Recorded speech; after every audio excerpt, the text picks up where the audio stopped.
যারা ওনাদের হাতে স্মারক তুলে দেবেন আমাদের অ্যালামনি সম্পাদক ডক্টর দেবব্রত ভৌমিক, প্রাক্তন প্রধান শিক্ষক শ্রী মহেন্দ্র কুমার ভট্টাচার্য, প্রধান শিক্ষক শ্রী তপন চক্রবর্তী এবং শ্রী চিত্তরঞ্জন চক্রবর্তী, আমাদের 1950 ব্যাচের প্রাক্তন ছাত্র।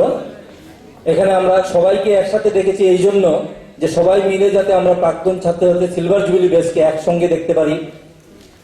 আমরা একে একে নাম বলবো, ওনাদেরকে অনুরোধ করব আমাদের যারা এখানে উপস্থিত আছেন স্মারক তুলে দেবেন ওনাদের কাছ থেকে স্মারক নেওয়ার জন্য। প্রথমে মনীষা কর্মকার, ওনাকে স্মারক তুলে দেবেন ডক্টর দেবব্রত ভৌমিক। ডক্টর দেবব্রত ভৌমিক মনীষা কর্মকারের হাতে স্মারক তুলে দিচ্ছেন। আমি আশা করব আপনারা সবাই হাততালি দিয়ে